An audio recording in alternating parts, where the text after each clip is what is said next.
看看这个黑人大叔有多狠！一群顶级特工正要对他用水刑，逼他说出那份足以颠覆中情局的绝密。可面对这些地中之地，大叔竟然淡定地指挥他们如何用刑。首先，毛巾加水需要600克，绑好我的手脚，防止乱动。再将毛巾盖在脸上，放倒板凳，往毛巾上注水。要知道911的主谋才坚持了不到20秒，他竟然足足挺了5分钟。显然这招对他不管用。殊不知大叔在28年前就已经位列传奇特工，同时还是一名顶级心理专家。当年他仅用3个月便瓦解了珍珠党高层，然后又用了几年收买无数有价值的线索，被世人称为情报巨头。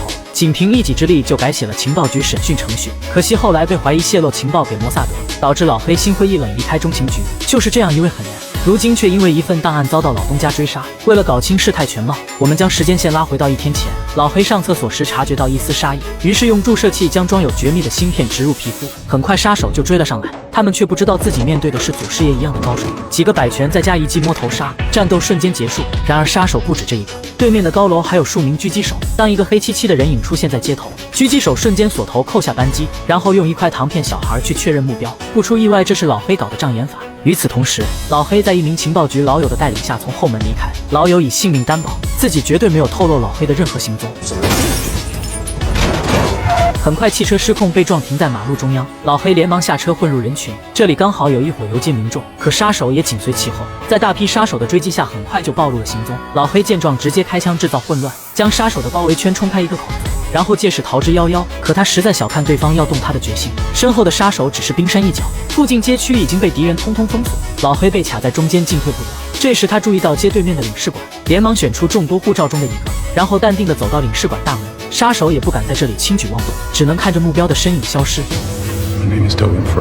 话一出口，中情局高层集体震荡。20几年前的传奇特工重现江湖，当年他带着大量情报消失，现在得知他在领事馆，中情局立刻派出1队人马审讯老黑，否则一旦让他回国就彻底没机会。斯沃特空军基地，一支全副武装的小队整装待发，预计1小时就能抵达南非安全屋，也就是老黑被关押的地方。另一边，身处南非的安全员马特接到任务，卧底多年的他以为被组织遗忘了，如今终于被重新启用。可接下来的指令让他一脸蒙圈，此次任务级别竟然达到惊人的4级，也就是说无论发生什么都不能离开岗位。他连忙打给女友，谎称公司加班，可能要晚点才能回去。看来女友还不知道他卧底的身份。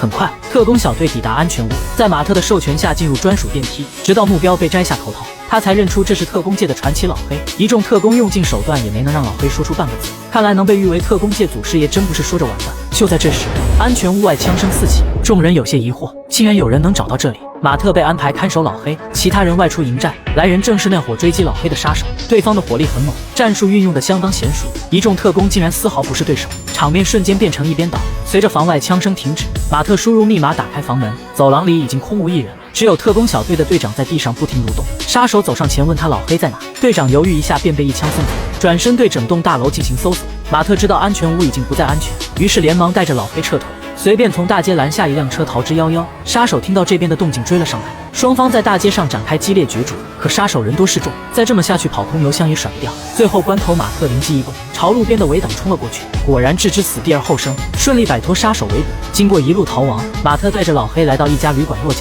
老黑懂事的将自己锁到水管上，然后开始给马特洗脑。安全屋出事总部不会给你任何支援，只会让你到固定的地方取走包裹，里面有下一处安全屋的地址。可你想没想过被列为机密的安全屋为何会被找到？马特也怀疑是内部出了叛徒。老黑又说，他们招你的时候跟你称兄道弟，出事的时候你就是背锅侠，不信就走着瞧。一手策反的功夫让他玩得出神入化。随后马特跟总部进行汇报，和老黑说的相差不多，现在没有多余的人手过来支援。一句话让马特的心沉入谷底。不过上级也是懂画饼的，他表示在绿点球场的储存箱里有定位装置，找到他就能带你去下一个安全屋，并承诺只要带老黑抵达安全屋，保证他回来官升一级。给心灰意冷的马特又打了一针强心剂。很快两人抵达绿点球场，这里正举行比赛，人山人海。马特找到储物柜，取出里面的定位装置，可就在离开时，老黑对着安保大声呼救，声称自己被人绑架。安保人员迅速上前，马特是有嘴说不清，无奈只能掏出武器，结果场面更加混乱了，猝不及防之下被一棍放倒。马特被带到安保室审讯，老黑则是被送进医务室疗伤。然而没出5分钟就传来医务室遇袭的消息，通过监控看到老黑逃向3楼，众人立刻前去围捕。等到他们走后，马特突然发难，毕竟是中情局出身，对付2个小警员还是绰绰有余，分分钟便结束了战斗，拿上武器和 GPS 追了出去。经过一番寻找，终于在广场上看到老黑的身影，刚要上前抓捕，一名警员发现他手里的武器，果断鸣枪示警。偌大的广场乱成一锅粥，老黑趁机逃离。马特被警员压制的不敢还击，对方竟然不顾民众安危疯狂开火，无奈之下他只能一枪放倒警员，然后一溜烟钻进地下通道，在一个角落里和老黑相遇。可他哪是老黑的对手，一个电炮局势就变成一边倒。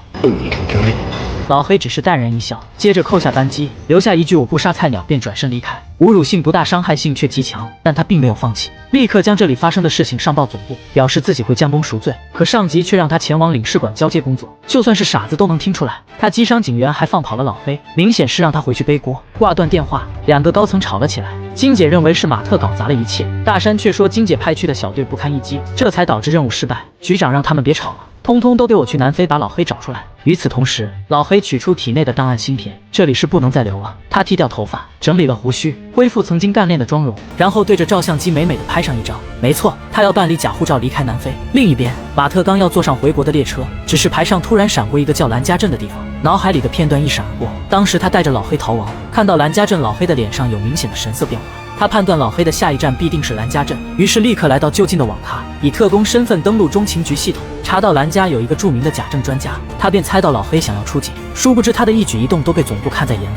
很快，老黑来到老友哈维这里，他就是著名的假证专家，2人相识多年，老黑对他极其信任，将芯片里的内容告诉了哈维，里面全是中情局一些见不得人的交易，一旦曝光，整个中情局都得大换血。他也因此遭到无尽追杀，现在急需一张新护照。哈维表示没问题，分分钟便拿他的照片做了一个假证，临走时还奉劝老黑少趟浑水。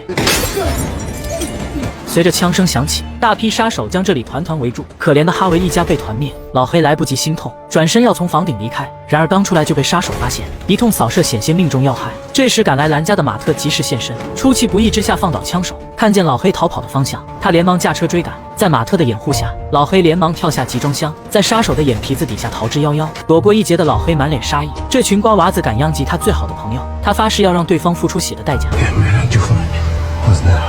说话间就被横向驶来的车子撞得人仰马翻，2人立刻弃车逃离，来到老黑最擅长的游击战。马特来了一招声东击西，率先出手，老黑也不甘示弱，分分钟便解决2个小咖了。可他却一时大意，被倒在地上的杀手一枪命中腰子，气急败坏之下直接清空了弹夹。这边马特活捉一个，他质问杀手为谁工作，为了活命，杀手连忙说自己是中情局派来的。马特听到后陷入深深的迷茫，作为菜鸟期的特工，第一次感受到组织内部竟如此混乱。老黑早已见怪不怪，这也是他当初离开中情局的主要原因。要是没有事情发生，大家都十分和睦，可一旦出现问题，弱肉强食在这里就体现得淋漓尽致。有时候为了封口，就连内部人员的家属都不会放过。马特的心里五味杂陈。随后2人出发前往下一处安全屋，一路上十分顺利，总算是完成任务，将老黑送到目的地。殊不知一场天大的危机即将降临。与此同时，中情局2位高层赶到南非，金姐得到线报，老黑之所以被追杀，都是因为一个芯片档案，但谁也不知道里面隐藏着什么。大山的表情略微有些波动，趁金姐不注意，果断扣下扳机。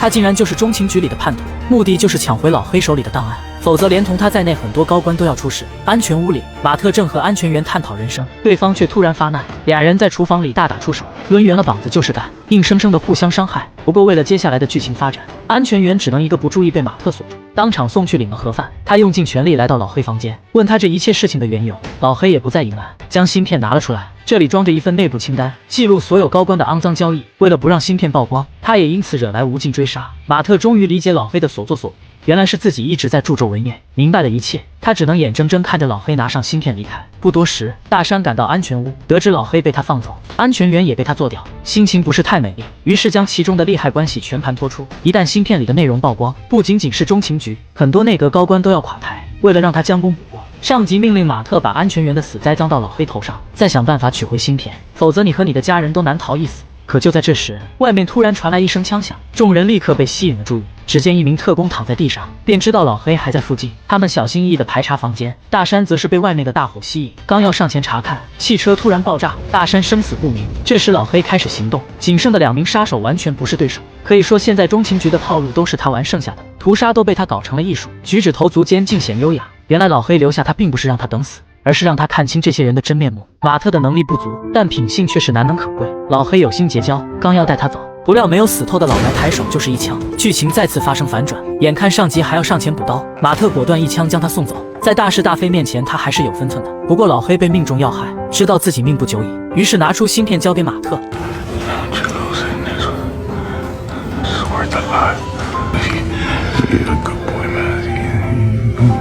老黑希望他能做出正确的选择，然后嘎嘣一下隐恨东北。回到总部，他写了一份行动报告交给局长，但唯独没提到那份档案。局长表示会破格提拔他为高级官员，不过档案的事情要他交代清楚。马特心里一紧，知道档案里的黑幕肯定有局长一份，他只能假装毫不知情。局长没在他的表情看出任何破绽，但还是带有威胁意味地提醒他。In the eyes of the CIA, you're just like Toby Frost. Frost didn't say anything about a file, sir. 事已至此，局长也不好多说什么，只是给他放了几天假，让他下周一准时过来报道。And think about our conversation, would you? Will do. I'll take it from here, sir. 心慌意乱的马特连忙走出总部大楼，他心里已经做好了决定，立刻操作手机将档案发给广大媒体。此事一经播出，便引起轩然大波。随着大批高官落马，马特也不得不消失在世人眼中，和老黑一样做个透明人。